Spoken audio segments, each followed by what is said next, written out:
우리가 신앙생활을 하며 결코 놓칠 수 없는 가장 중심이 되어야 할 일들이 있습니다. 이것을 가지고 우리가 주시는 말씀에 의지하여 살펴보면 그건 예수님께서 승천하시기 전 우리에게 주신 말씀, 예수님이 남기셔서 유언과 같이 우리가 기억해야 할 말씀 속의 결론을 얻을 수 있는데요, 그것은 바로 제자 삼는 일입니다. 우리의 제자를 삼는 게 아니라 예수 그리스도의 제자를 삼는 일입니다. 우리 신앙의 핵심은 바로 제자 삼는 일에 있는 것이죠. 그와 같은 일들이 교회의 핵심이 되어야 하는 것이죠. 이것이 중심이 되어 각자가 주어진 귀한 은혜의 삶을 살다 보면 이것이 얼마나 귀하고 중요한 일인지를 깨닫게 될 것입니다. 자, 예수님의 최대 관심사이고 또 우리가 이루어 드려야 할 유언의 말씀이라고 한다는 것을 말씀을 통해서 확인해 보겠습니다. 사도행전 1장 8절에 오직 성령이 너에게 임하시면 너희가 권능을 받고 예루살렘과 온 유대와 사마리아와 땅 끝까지 이르러 내 증인이 되리라 하시니라. 이게 승천하시기 전 주신 말씀이에요. 너희가 권능을 받고 예수 그리스도의 증인된 삶을 살아가야 하는 것이죠. 이와 같은 일들이 예수님께서 우리에게 부탁하신 일들이에요. 그러면 예수님께서 이 땅에 오셔서 어떠한 삶으로 우리에게 나타내셨는가? 마가복음 1장 38절에 이르시되 우리가 다른 가까운 마을들로 가자. 거기서도 전도하리니 내가 이를 위하여 왔노라. 예수님께서 이 땅에 오신 분명한 목적을 이를 위해서 왔다라고 밝히셨어요. 그것이 다른 마을에 가서도 전도하자라고 하는 그와 같은 일들을 통해서 우리에게 왜 이 땅에 오셨는지에 대해서 알려주셨고, 이것을 통해서 우리가 어떤 삶을 살아가야 할지도 말씀해 주셨다는 것이죠. 마가복음 2장 17절에 예수께서 들으시고 저희에게 이르시되 건강한 자에게는 의원이 쓸데없고 병든 자에게라야 쓸데있느니라. 내가 의인을 부르러 온 것이 아니요 죄인을 부르러 왔노라 하시니라. 그 예수님께서 연약하고 죄 가운데 있는 영혼들, 그들을 부르시기 위해서 이 마을 그리고 다음 마을 전전하시면서 그 영혼들을 구원하시기 위해 예수님이 보내신 목적에 따라서 이 땅에 오셨고 그것을 완성하신 이후에 우리에게도 동일하게 땅끝까지 이르러 증인된 삶을 살도록 우리를 보내시고 부르시는 일이라. 이것이 예수님께서 우리에게 중심으로 여겨야 할 남기신 말씀이고 부탁이라는 거예요. 그러니 우리는 우리의 중심으로 삼고 그것을 지키며 그 가운데 살아가야 할 삶의 원리로 삼아야 하는 것이죠. 이것이 바로 우리를 부르신 일입니다. 뿐만이 아니라 마가복음 1장 17절에 나를 따라오너라. 내가 너희로 사람을 낚는 어부가 되게 하리라. 그들의 이전 직업들도 물론 있었겠지만 그들을 바꾸셔서 새로운 삶으로 예수님을 따를 제자로 삼으셨는데요, 그 부르심에 사람을 낚는 어부가 되게 하겠다라고 하는 부르심이요, 이 또한 증인된 삶이고 증인으로 살아가야 할 삶에 대한 방향을 세워주시는 일이라 할 것입니다. 그런데요, 각각의 삶의 신앙의 삶을 살아가는 사람들이 뭐 한 교회에 있다 하더라도 다 각자가 중요하게 여기는 부분이 다 다르거든요. 난 이게 중요하다고 생각하는데 이게 중심이 되고 이것을 좀 더 행하여 나가야 할 터인데 말이죠. 각자가 다 다른 각자의 중요한 부분들을 가지고 나아간다는 거예요. 그런데 이것만 있다 보면 어떻게 되겠어요? 분란이죠. 서로 부딪힘이고, 내가 중요하게 여기는 것은 이건데 왜 저 사람이 중요한 것은 나와 다르지? 내가 신앙이 잘못된 건가? 저 사람의 신앙이 잘못된 건가? 생각하다 보면 서로 간에 다툼이 생길 뿐이라는 거예요. 그런데 이것이 다툼이 아니라 조화롭게 되고 합력하여 선을 이루는 은혜로운 과정이 될 수 있는 것은 이 원칙, 원리가 동일할 때에 가능한 일이라는 거예요.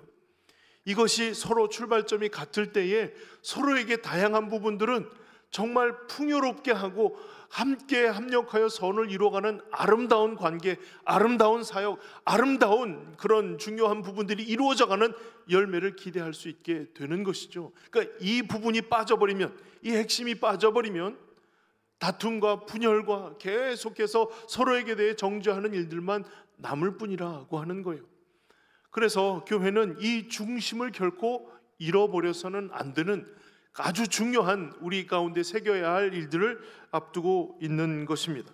그래서 사람을 구원케 하는, 사람을 구원하게 하는, 생명을 주고 생명을 증거하는 일들을 우리는 계속 이어가야 할 것이라 하는 겁니다.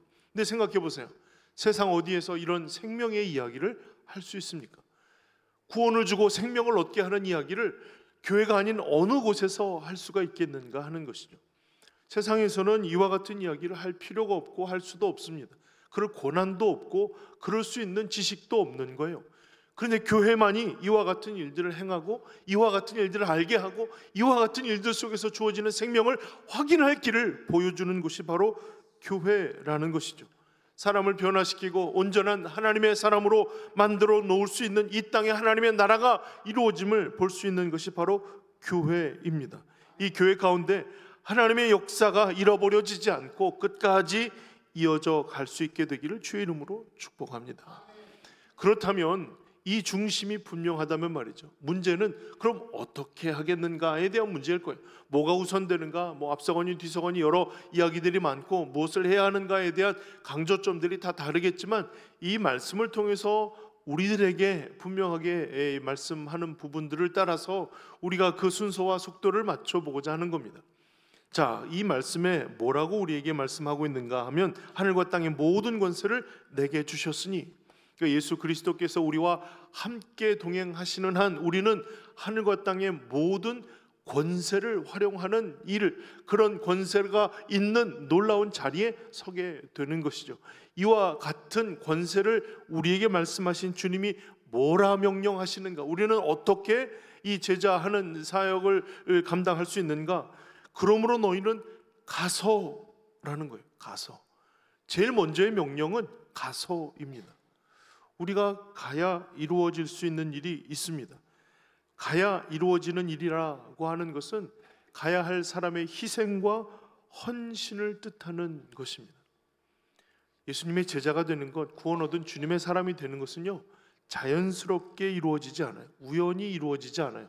시간이 지났다고 자연스럽게 몸에 배어지는 것이 아니라는 겁니다. 누군가가 가서 증거하고, 누군가가 가서 깨닫게 하고, 누군가가 가서 희생과 또 헌신의 일들을 걸음삼아 피어나는 꽃과 같은 일입니다. 이것을 어디서 할 수 있는가 하면 예수님의 삶의 모습들을 통해서 우리가 깨닫게 되죠. 하늘 보좌를 버리시고 이 땅에 인간의 육신을 입고 오셨어요. 말 구유에 오신 예수님께서 천하고 낮아짐을 실천하셨다는 겁니다. 그 주님께서 직접 제자들을 찾으러 가신 거예요. 고기 잡는 데도 가시고 세리 일하는 곳에도 찾아가셔서 나를 따르라 라고 직접 그 제자들을 찾으시고 그들을 부르신 것이죠. 이게 성경의 원리이고 은혜입니다. 주님이 우리를 찾으십니다.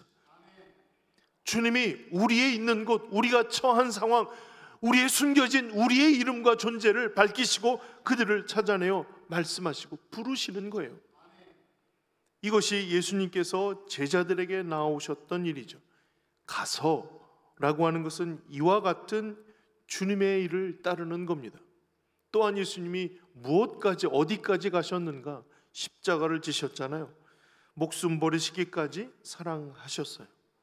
이것이 우리를 위한 가서를 실천하신 예수님의 모습이에요.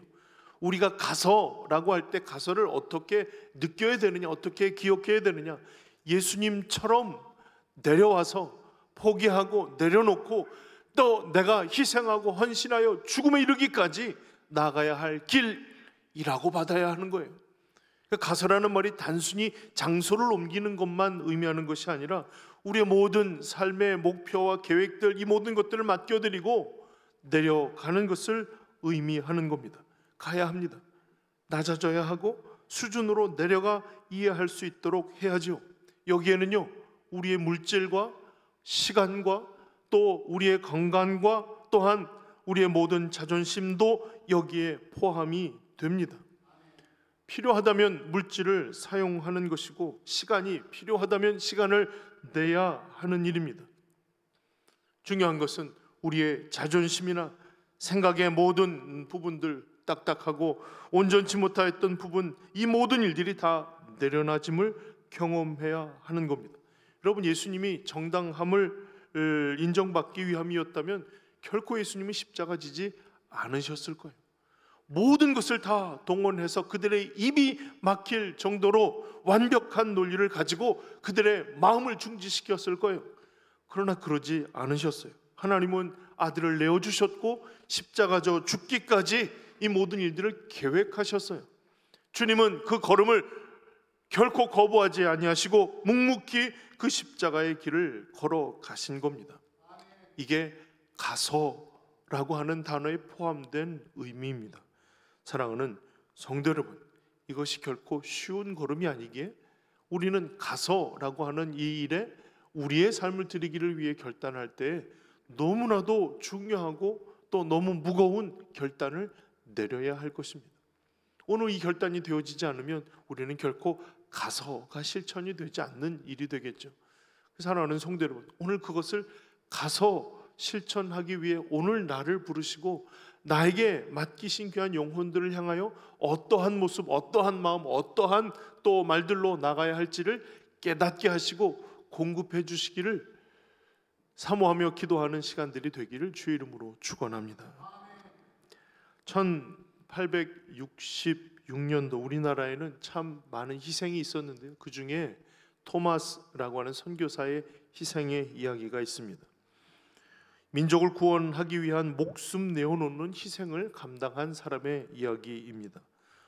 복음의 성경책을 증거 전달하고자 전하를 셔먼 호여의 통역관으로 그 배에 올랐습니다. 입국을 시도하였지만 평양 감사했던 박 교수가 그 앞을 가로막습니다. 배에서 기록에 보면 총격전도 있었고 활을 쏘고 수많은 사람들이 희생되었다는 이야기들도 있습니다만은 불화살을 쏘고 배에 불이 붙게 되었고 더 이상은 그 배로는 어디든 갈 수 없는 상황이 되어서 거기에 있는 사람들이 다 배 밑으로 뛰어내리게 되었고 뛰어내리는 사람들을 족족 죽여서 결코 들어올 수 없도록 만들었던 그런 사건입니다.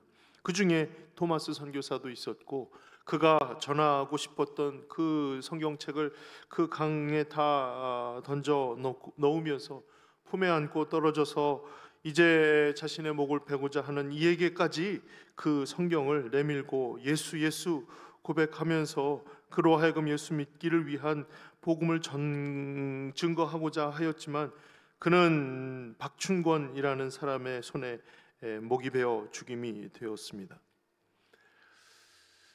주어진 많은 성경책들은 종이가 귀한 사람들이었기 때문에 시대였기 때문에 여러 사람들이 주어서 벽지로 바르고 그러기도 했어요. 30년의 시간이 지나서 그 박춘권이라는 그 베어 죽였던 그 사람이 60대 노인이 되었을 때 성경을 정독하게 되었고요, 예수 그리스도를 영접하게 됩니다. 평양에서 선교하고 있던 마펫이라고 하는 선교사에게 세례를 받았고 독실한 크리스찬으로 안주 교회의 영수가 되었습니다.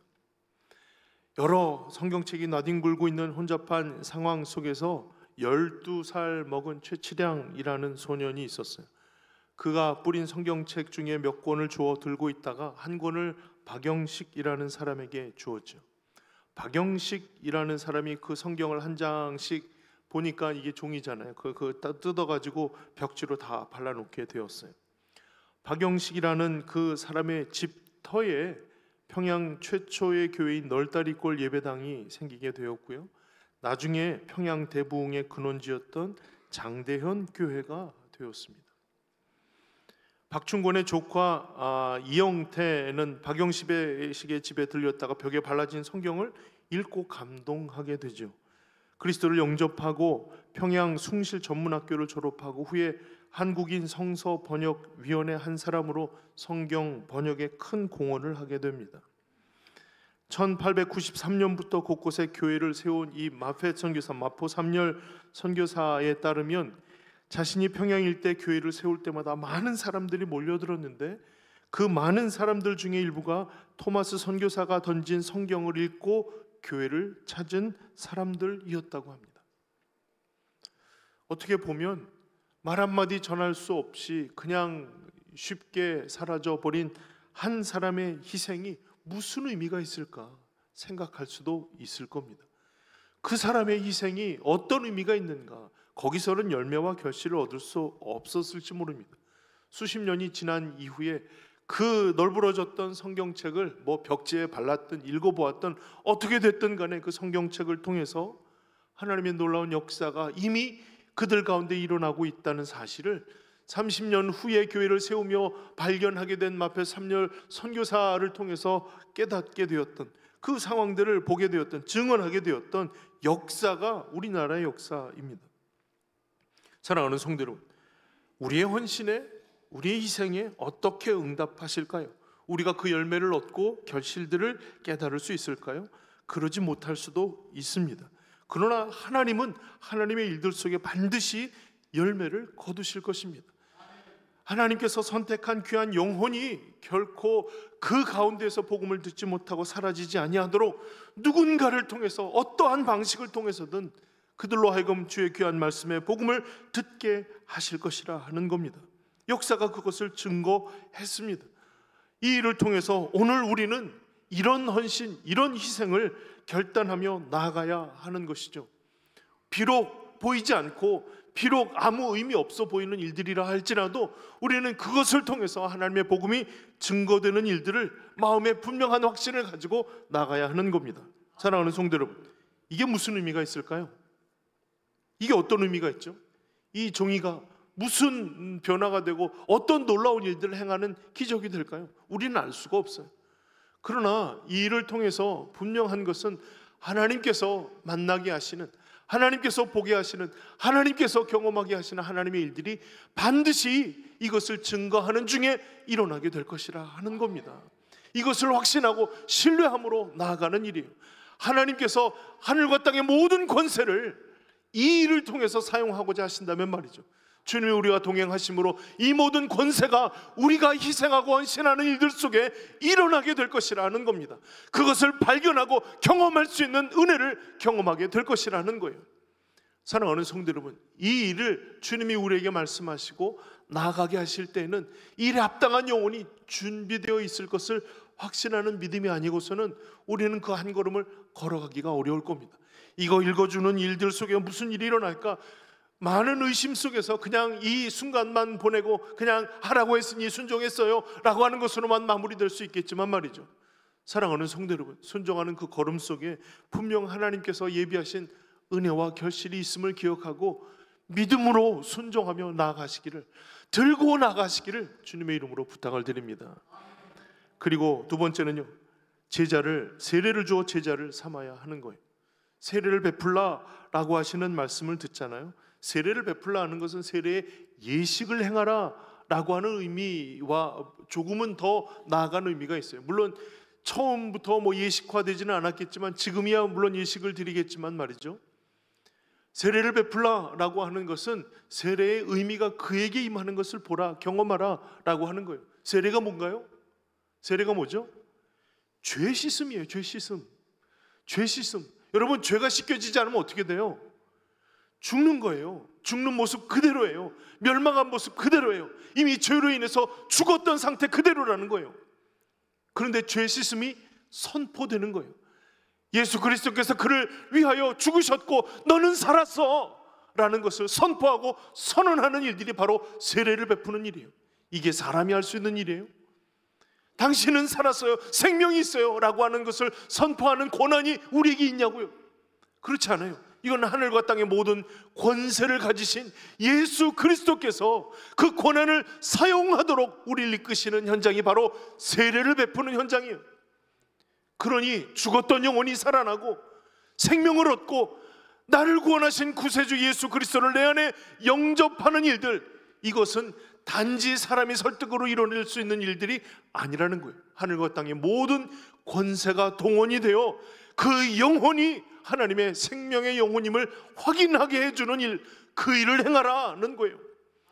그러니 단지 세례를 베푸는 일들은 예식을 행하는 일이 아니라 하늘과 땅의 모든 권세가 동원되어 그 영혼을 향하신 하나님의 계획, 예수 그리스도의 완성, 성령께서 그들에게 네가 바로 그 주인공이라 깨닫게 하시는, 그것을 주님을 영접하게 하시는 놀라운 기적이 임하는 자리가 바로 그 자리가 된다는 사실이에요.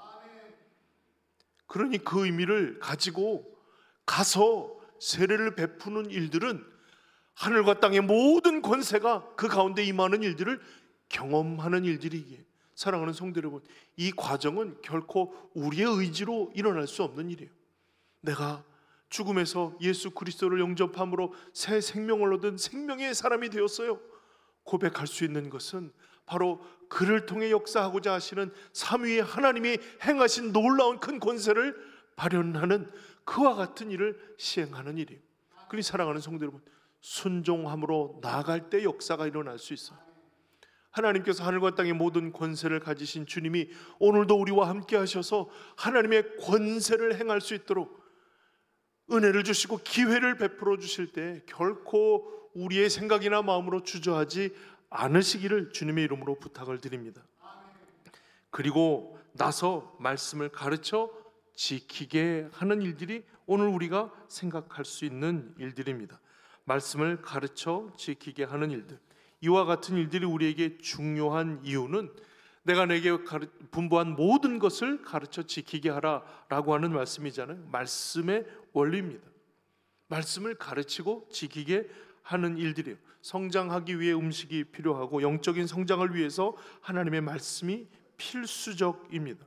하나님께서 우리에게 분부한 모든 것을 가르치고 지키게 할 수 있는 것은 성도가, 교회가 담당해야 할 가장 중요한 후속 작업이에요. 이것을 깨닫게 하는 하나님의 역사를 알려주는 작업들 위에 계속해서 무엇이 필요하냐, 하나님이 우리에게 이와 같이 말씀하시고 이와 같이 은혜를 주시고 이와 같이 이끌어 가신다는 것을 알게 하는 일이에요. 시편 19편 7절에서 9절에 여호와의 율법은 완전하여 영혼을 소생시키고 여호와의 증거는 확실하여 우둔한 자를 지혜롭게 하고 여호와의 교훈은 정직하여 마음을 기쁘게 하고 여호와의 계명은 순결하여 눈을 밝게 하시도다.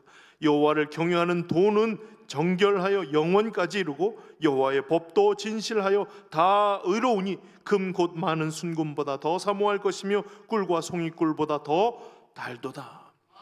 여기서 말씀하고 있는 여호와의 율법, 또 여호와의 증거, 또 여호와의 교훈, 또 계명, 법, 이 모든 일들은 하나님의 말씀을 의미하는 거예요. 하나님의 말씀이 우리에게 이와 같다는 것을 경험하는 것이, 경험시키는 일이고요. 그리고 이것이 우리의 입에 꿀송이보다 더 달다는 것은요, 말씀을 먹는다는 것을 의미하는 거예요. 섭취한다는 것을 의미하는 거예요. 이게 우리의 삶이 되도록, 영양분이 되도록, 계속해서 우리를 성장하고 성숙케 하는 도구가 되도록 계속해서 그것을 섭취하는 것을 의미하는 것이죠. 그러니 말씀의 원리는 가르쳐 지키게 하는 것으로 나타나게 되는 거예요. 그러니 말씀을 여러 듣고 또 말씀을 함께 나누고 말씀을 통한 하나님의 귀한 일들이 우리의 삶이 성장하게 되는 중요한 기회임을 기억하고 이것을 결코 게을리해서는 안 될 것입니다. 그러니 사랑하는 성도 여러분, 우리가 이 하나님이 나를 향한 놀라운 계획을 같이 나누어서 귀한 영혼들을 초청하고 하는 일들은 우리가 준비하고 또 세워야 할 가장 중요한 일들이 필요하다는 것을 알려주는 거예요. 뭐냐면 단지 초청을 해서 와보라로 끝나는 것이 아니라 그에게 가르쳐 지키게 해야 할 말씀이 있다는 것을 알려주고 그것을 받고 섭취할 수 있도록 그를 위해서 기도하는 일들이 끊임없이 이어져야 한다는 사실입니다. 그러니 제자가 된다는 것, 이게 참 어려운 일이에요. 예수 그리스도를 닮은 삶이 되는 것, 이것만큼 어렵고 힘겨운 목표가 어디 있겠어요? 그러기에 주님이 우리에게 분명하게 약속하시는 것은 내가 너희와 항상 함께 있으리라. 우리와 함께 하시는 주님이 세상 끝날까지 동행하심으로 인해서 우리가 혹여라도 실수하거나 혹여라도 마음 잃어버리거나 혹여라도 다른 길을 선택한다 할지라도 주님을 닮은 주님의 사람들로 온전히 이끌림이 될 수 있도록 끊임없이 우리 안에서 말씀하시고 우리 안에서 깨닫게 하시고 우리로 하여금 나아갈 길을 밝혀 보여주실 것이라 라고 하는 겁니다. 그러니 사랑하는 성도 여러분, 여러 가지 우리의 마음을 주저하게 만드는 일들이 있습니다. 이 귀한 일들을 가지고 나가려고 할 때 계속 마음이 두렵고 또 그 마음이 주저되는 여러 이유들이 있죠. 할 수 없다고 생각하는 마음들일 수도 있겠고요. 또 여러 가지 준비되지 못한 우리들의 모습 때문이라고 얘기할 수도 있을 거예요. 나는 하고는 싶은데 시간이 없어요 라고 하시는 분들도 있을 수 있고요. 나는 전도하는 재능이 없어요. 전도할 수 있는 성품이 아니에요. 성격이 아니에요. 저는 원래 대문자 아이예요. 그래서 누가 앞에 서는 거, 누가 앞에 이렇게 이끌어가는 거, 나는 도저히 내 삶이 아니에요. 난 용기도 없어요 라고 포기하지 않으셨으면 좋겠어요. 무슨 말이냐 하면, 순종하기 위해서 마음을 결정하고 준비한다면, 주님 나를 도와주세요 기도가 시작된다면 성령께서 도와주실 것입니다. 결코 이것은 내가 할 수 있는 일, 내가 바꿀 수 있는 일, 내가 고백하도록 만드는 일이 아니라는 것을 분명히 우리가 깨닫게 되었잖아요. 그렇다면 나를 통해서 움직이셔야 할 성령께 구하는 일입니다. 순종하려는 각오만 해보십시오. 그러면 성령께서 이끌어 가실 것입니다. 구원은 내가 하는 것이 아니라 성령의 놀라운 사역입니다. 그 사역에 쓰임 받기를 위하여 사모함으로 기도하십시오. 하나님께서 우리에게 가장 원하는, 기대하시는, 소중하게 여기시는 그 핵심이 바로 여기에 있습니다. 사랑하는 성도 여러분, 오늘도 우리에게 주시는 하나님의 은혜가 참으로 귀합니다. 그 중에서도 하나님께서 하늘과 땅의 모든 권세를 동원하여 그 권세를 활용할 수 있는 은혜의 자리에 우리를 세우신다면 그것은 분명 복음을 증거하는 일일 것입니다. 그리고 그리스도의 제자로 삼고 그리스도의 제자로 세우기 위해 가르쳐 지키게 할 귀한 말씀을 기억하게 하는 일일 것입니다. 사랑하는 성도 여러분, 비록 연약하고 부족한 것은 맞습니다. 그러나 1세기에 세계 선교를 담당했던 안디옥 교회를 생각해 보십시오. 작은 무리입니다. 그들이 세계를 향한 귀한 복음의 발걸음을 파송하면서 아마도 동일하게 생각했을 거예요. 우리는 연약하고 아직 인원도 그렇게 많지 않고 우리가 뭘 할 수 있을까요? 우리가 뭘 해야 될까요? 여러 가지로 고민이 많았을 것입니다. 그러나 그들을 통하여 세계 선교를 감당하는, 1세기의 세계 선교를 감당하는 일들이 그 작은 무리들로부터 시작이 되었습니다. 그들로부터 시작된 말들이 있습니다. 바로 그리스도인입니다. 그들은 비록 그리스도인이라는 말이 놀리는 말이고 그들에 대해서 그것을 인정하는 말은 아니겠지만 말이죠, 지금 세대의 그리스도인은 그리스도인의 정체성 아닙니까? 나는 그리스도인입니다 라고 하는 그 정체성이 되는 그 말이 바로 이들로부터 시작이 되었습니다. 사랑하는 성도 여러분, 우리는 주님을 닮은 주님의 제자들이 되었습니다. 그리고 그 제자로서의 온전한 삶을 살아갈 귀한 핵심을 잃어버리지 않기를 위해서 오늘도 이 말씀을 묵상하며 하나님의 뜻을 구하게 됩니다.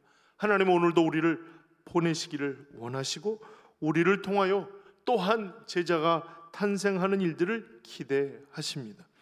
비록 작은 일이지만 순종하며 나아가는 걸음을 통해서 하나님은 하나님의 놀라운 역사를 이루실 줄로 믿습니다. 그러니 우리의 용기가 아니라 하나님 주시는 용기를 가지고 나아갈 수 있도록 순종하십시오. 2주간 어떤 일들이 일어날지 알 수 없습니다. 누구를 만나서 어떠한 역사를 이루실지 알 수 없습니다. 그러나 하나님이 우리에게 보내신 영혼 결코 놓치지 아니하도록 우리 이 말씀 붙들고 나아갑니다.